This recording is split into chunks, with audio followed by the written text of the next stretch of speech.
Hola, soy un cristiano reformado y aquí podrás escuchar mis blogs a través de estos podcasts. Comenzamos con el análisis de los 5 puntos que definió el Sínodo de Dort, hoy conocidos como los 5 puntos del calvinismo, resumidos en el acróstico TULIP o tulipán en español. Hoy veremos el primero de los puntos, depravación total. Romanos 3, 10 al 12 dice: como está escrito, no hay justo ni aun uno, no hay quien entienda, no hay quien busque a Dios. Todos se desviaron, a una se hicieron inútiles, no hay quien haga lo bueno, no hay ni siquiera uno. Como vimos en el podcast anterior, estos 5 puntos surgieron de refutar a los 5 puntos que habían establecido los remonstrantes, los seguidores de las enseñanzas de Arminio. Este punto entonces es la respuesta al primero de los puntos del arminianismo, conocido como depravación parcial, un punto que habla sobre todo del libre albedrío. Como ya dedicamos un podcast entero a si existe libre albedrío o no, no nos vamos a detener mucho en eso, sino que vamos a ir al centro de lo que dice la depravación total. El punto principal acá es la naturaleza caída que viene desde Adán. La depravación total habla de que el pecado inicial en Génesis 3 afectó en su esencia al ser humano, con lo cual nacemos con esa naturaleza caída, nacemos corruptos, muertos en nuestros delitos y pecados. Una frase que se hizo muy popular para explicar esto dice que no es que seamos pecadores porque pecamos, sino que pecamos porque somos pecadores. Esto va en perfecta armonía con lo que dice Santiago en el capítulo 1, versículos 14 y 15 de su carta, cuando habla de que el pecado nace de nuestra propia concupiscencia. Pecamos porque ya nuestra naturaleza es pecaminosa y estamos bajo esclavitud de ese pecado que mora en nuestro ser.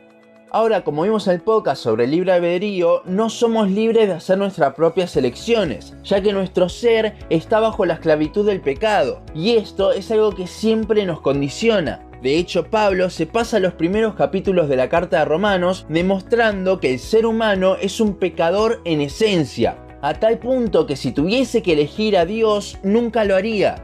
Esto es de lo que hablan los versículos que leímos al principio de Romanos 3, 10 al 12.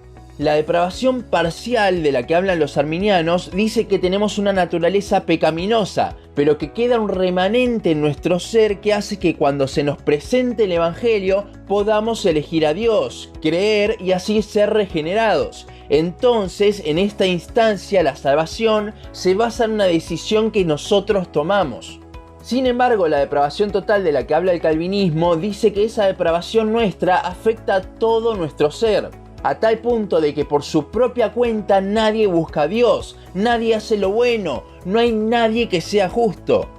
Esto no significa que no puedan hacer cosas buenas las personas. Hay cientos de personas que no son salvas que hacen cosas buenas, pero en cuanto a lo espiritual se refiere, no hacen nada bueno, sino todo lo malo. Y todas esas buenas cosas que hacen no sirven de nada, ya que en su esencia tienen una naturaleza caída.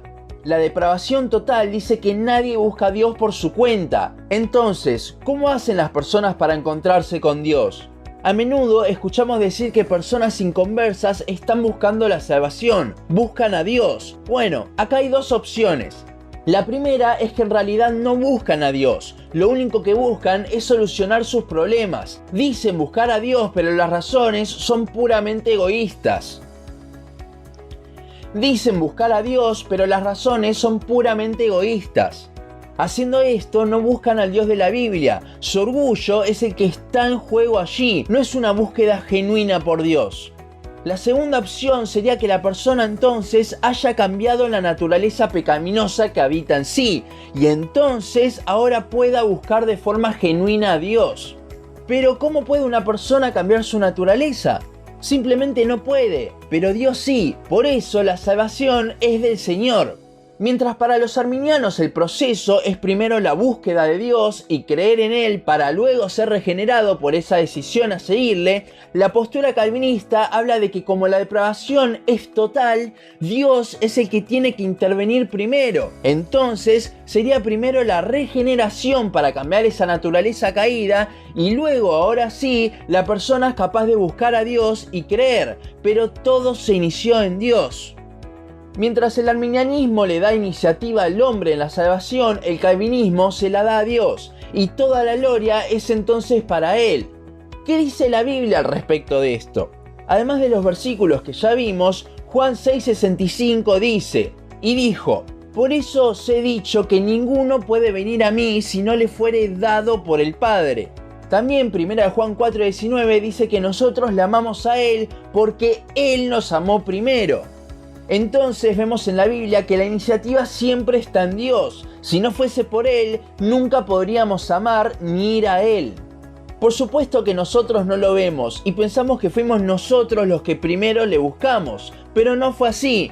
Si no hubiese sido por la obra de la regeneración del nuevo nacimiento, nunca lo hubiésemos visto. Juan 3, antes de hablar de creer para la vida eterna, habla del nuevo nacimiento. Esto no es una coincidencia, sino que es el orden del obrar de Dios.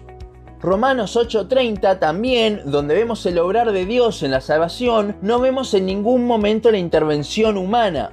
La salvación es del Señor. Jonás 2:9. Al estar muertos en nuestros delitos y pecados, no nos podemos resucitar a nosotros mismos para creer, sino que necesitamos del obrar de Dios para esto. Necesitamos de su regeneración. Pensemos en Adán. Dios creó al hombre y hasta que no le dio de su aliento, símbolo de la vida, Adán era solo polvo.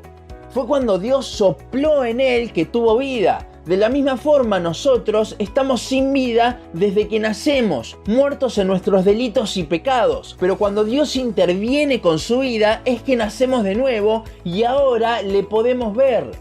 Debemos tener bien en cuenta esto, que hasta que Dios no intervenga nunca le buscaremos de una forma genuina. Esta doctrina también nos ayuda a nuestra certeza sobre nuestra salvación. Hay un video de John MacArthur, lo puede buscar en YouTube, donde una chica llamada Joy le pregunta cómo puede estar segura de su salvación, ya que era algo por lo que lloraba y se preocupaba mucho. MacArthur le responde de una manera muy sabia diciendo que el hecho de que ella esté allí preocupada y buscando a Dios de esa manera le daba evidencia de que sí era salva, ya que si no lo fuese no estaría buscando a Dios de esa forma. Teniendo un correcto entendimiento de lo que nos afecta el pecado original, esa naturaleza pecaminosa, esa depravación total, es que podemos examinar y decir realmente que Dios nos salvó, porque hoy le podemos amar y buscar por quién realmente Él es. La depravación total no tiene como objetivo mostrarnos lo gran pecadores que somos, aunque ciertamente lo hace, sino mostrarnos que dependemos tanto de Dios aún para creer en Él y ser salvos. El calvinismo se llama frecuentemente doctrinas de la gracia, justamente por esto, porque si no fuese por la gracia de Dios, seguiríamos perdidos. No fue por nuestra decisión, sino por la gracia de Dios que nos regeneró para poder creer en su obra redentora. Hasta aquí nuestro podcast de hoy. Síguenos en Facebook, Instagram, YouTube y Spotify. En todas nos encontrás como un cristiano reformado. También seguinos en uncristianoreformado.blogspot.com para leer el resto de nuestros blogs. Nos vemos en la siguiente ocasión.